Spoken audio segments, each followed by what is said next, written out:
ఇప్పుడు బీజేపీ పైన ఎన్ని ఆరోపణలు ఉన్నాయంటే, ఎవరైనా సరే బీజేపీకి అనుకూలంగా ఉన్నా చాలు ఇంకా ఆటోమేటిక్గా ఇంకా వాళ్ళు ఎటువంటి తప్పులు చేసినా సరే అవి నడిచిపోతాయి, ఇంకా ఎన్ని సమసిపోతాయి అనే భావన ప్రధానంగా ప్రజల్లోకి వెళ్ళిపోయింది.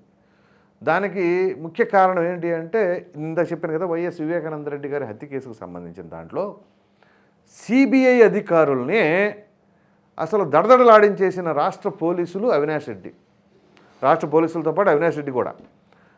అవినాష్ రెడ్డిని అరెస్ట్ చేయడానికి వెళ్తే చేత కాకుండా ఏంటి అరెస్ట్ చేయలేని పరిస్థితుల్లో వాళ్ళు వెనక్కి తిరిగి వచ్చారు అని అంటే, అదే ఒక సామాన్యుడి పైన అయితే రోడ్డు మీద ఈడ్చుకెళ్ళిపోతారు. అవినాష్ రెడ్డిని కనీసం టచ్ చేయలేకపోయారు. అదేంటో అరెస్ట్ చేశారంట ఒకరోజు. అది మరీ విచిత్రమైన అరెస్టు. ఎప్పుడు అరెస్ట్ చేశారో తెలియదు, ఎప్పుడు బెయిల్ వచ్చిందో కూడా తెలియదు. అరెస్టు బెయిల్ రెండు ఎట్ ఏ టైం అవుతాయి అనమాట. అట్లాంటివి కూడా జరిగినాయి. మరి ఇన్ని ఆరోపణలు ఎదుర్కొన్నారు. సరే అయిపోయింది, గతం గత తిగిపోయింది అనుకుందాం. ఇప్పుడు టీడీపీతో డైరెక్ట్ పొత్తు. ఒక ప్రక్కన టీడీపీకి ఉన్న ఎంపీ సీట్ల బలం కనుక లేకపోతే కేంద్రంలో ప్రభుత్వం పడిపోయే పరిస్థితి.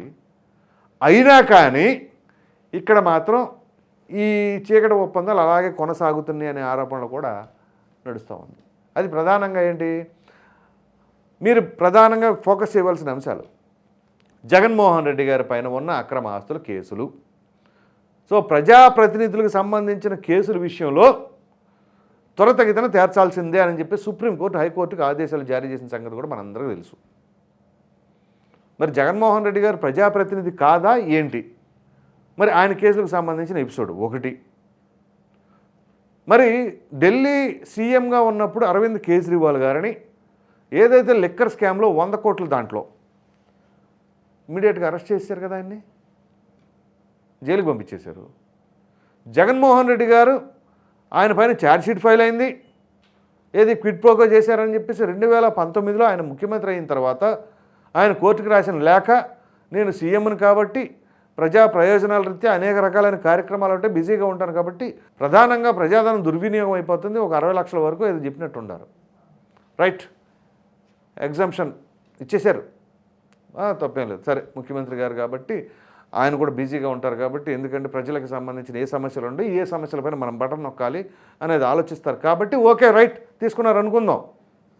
ఇప్పుడే బటన్ నొక్కుడు కార్యక్రమం ఉంది. ఇప్పుడు ఆయన సీఎంగా దిగిపోయి 7 నెలలు నిండిపోయి 8 నెలలుగా వస్తుంది. మరి జగన్మోహన్ రెడ్డి గారి కేసులు ఏమైనాయి?